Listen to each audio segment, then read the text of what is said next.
Bueno, aquí estamos y estamos continuamos, ¿verdad? trabajando sobre Sí. los textos mismos. Sí. Precisamente quedamos con la afirmación del doctor Rodríguez en relación a que hay muchos elementos aquí de plagio, por un lado, y bueno, plagio y deformaciones y deformaciones. conceptuales. Sí, deformaciones conceptuales. Por ejemplo, plagio en qué? ¿Qué ejemplo usted nos puede señalar en relación a lo que considera un plagio o deformaciones, tergiversaciones o deformaciones en las definiciones que da? Hay muchos, pero me llamaron la atención dos. En el libro 3, en la página 87, para dar un carácter documental a las afirmaciones, viene una definición, está hablando en el tema, está hablando de las provincias, o de mi provincia, del bosque tropical, y habla del Guayacán como un ejemplo de árboles que se encuentran en el bosque. Y da una definición de Guayacán, el árbol de América tropical, etcétera, etcétera. Cuando uno va al internet se encuentra que ese texto fue copiado, ahí está, íntegramente. No se cita la fuente y debajo del texto dice todos los derechos reservados, Academia Española de la Lengua. Sí. Pero la perversidad... Ahí pueden ver en pantalla que el texto que está arriba es lo que aparece en el libro. Y lo de abajo es el que aparece en la fuente original. Sí, pero la perversidad se asoma cuando en el contrato con el ILSE hay una cláusula que dice: el ILSE no se hace responsable de los contenidos aparecidos en los libros. ¿Cómo va a ser? Lo dice textualmente. Pero eso es grave. Entonces, yo contrato a una persona, le pago una cantidad inmensa de plata, porque estamos hablando... 5 millones.3 de dólares. 196 millones de duartes, de tululuces. Lo que hicieron el libro, declaran su irresponsabilidad absoluta. Sí, se desvinculan de cualquier error, y queda entonces, en este caso, de una posible demanda por plagio, quedaría el Estado Dominicano sin proponérselo, sujeto como sujeto pasivo a ser perseguido. Entonces, eso es una perversidad.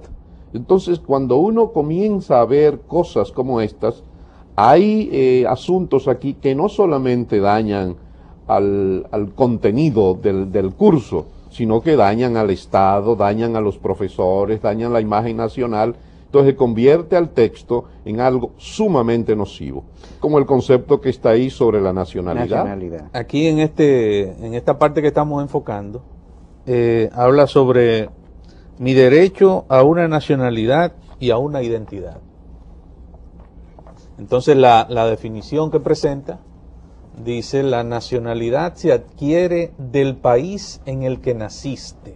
No, la Constitución dice otra cosa. Y entonces el libro no puede enseñar en esta materia, no puede enseñar cosas contrarias a lo que enseña la Constitución. Se convierte de inmediato en un texto ilegítimo y en un texto ilegal. Por eso nosotros afirmamos que estos libros de textos son ilegales. Primero porque fueron elaborados violando la ley de licitación. Es decir, no hubo una licitación, primera violación. Segunda violación, fueron elaborados y adoptados a espaldas del Consejo Nacional de Educación. Viola muchísimos artículos de la Ley de Educación, cuando habla de que en la escuela debe priorizarse la enseñanza de los símbolos patrios, viola esos artículos de la ley. Y viola también el Código del Menor. Como ustedes ven aquí, ustedes pueden ver,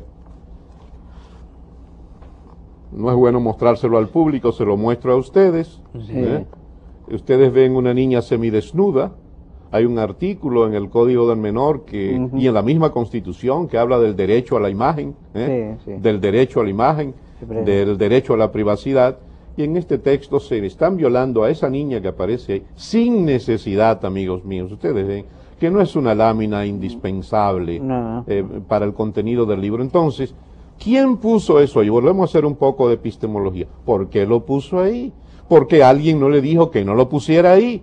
Entonces vemos que hay un descuido en la elaboración de estos textos. Son textos, se puede demostrar categóricamente, que fueron hechos con los pies.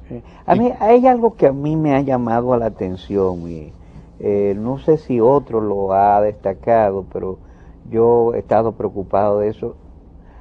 Profesor, usted, doctor, y yo nos conocimos en educación, justo cuando él entrenaba a un grupo de entonces jóvenes, del cual yo formaba parte, para servir de catalizadores en procesos de formación, tanto de orientadores como de psicólogos en ejercicio en las escuelas.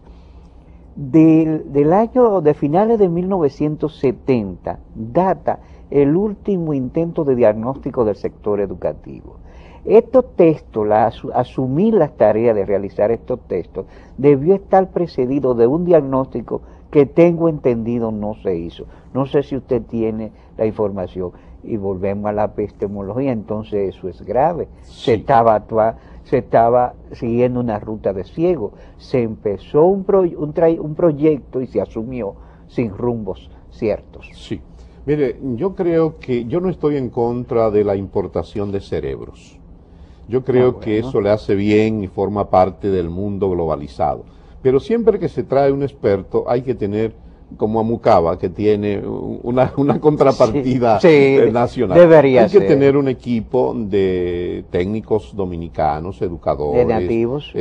Sí, especialistas. Sobre todo porque nosotros ya tenemos un número de doctores significativo, sí, señor. Y de importancia y de calidad. Sí, señor. Entonces, eso no se hizo, no hubo una contraparte, no hubo una validación, así se llama el concepto, del trabajo de los técnicos extranjeros, y por eso se ignoran, como dice el doctor Clime, se ignoran evaluaciones anteriores, recomendaciones. Mira, que hay una experiencia maravillosa que ya está un poco obsoleta porque esas cosas hay que actualizarlas, que fue el plan decenal. Sí. El plan decenal fue precedido de una serie de análisis de grupos plurales que permitieron actualizar o tener una especie de diagnóstico sobre las necesidades educativas del país. Es que así es que se hacen las reformas educativas. Hay un ejemplo que se lo doy a todo el que me está viendo, un material maravilloso que se llama Los 6 elementos de la educación del siglo XXI. Está en la internet. Esto reseña lo que se hizo en los años 90 en los Estados Unidos para diseñar, para trazar los lineamientos de la educación del siglo XXI. Se reunió a un número amplísimo de personas de todos los sectores, del sector tecnológico, humanístico, y diseñaron 6 elementos básicos de la educación del siglo XXI. Se pasó por ese proceso de reflexión, de diagnósticos y de consenso.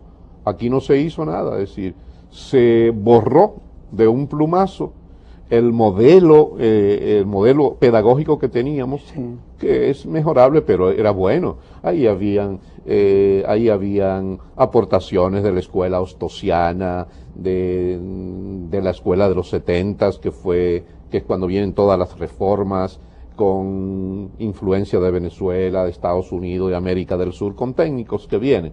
Todo eso fue tirado a la borda y se comenzó a hacer un modelo improvisado, con muchas confusiones, con la desgracia de que no hubo una parte dominicana que sirviera de control de calidad. Entonces nos trajeron un producto malo, adulterado, con mala calidad, y fue recibido sin ser sancionado.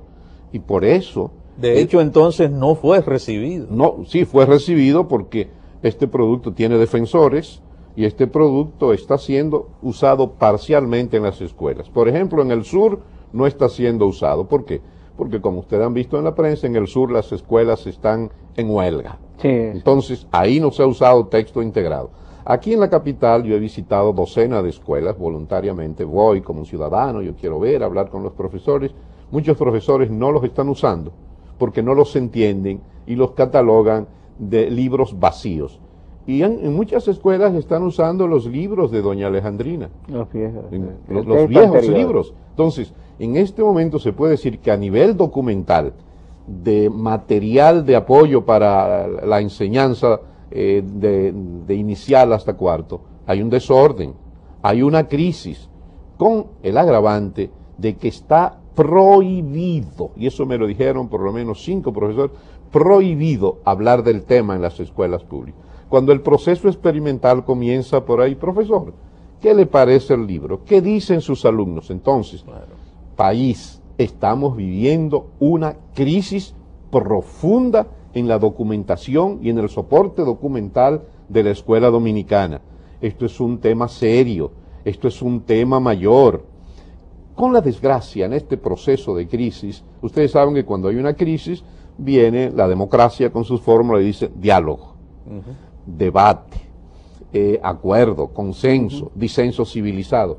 Aquí no ha podido, nosotros somos un grupo de 20 intelectuales, no hemos podido hablar con el ministerio.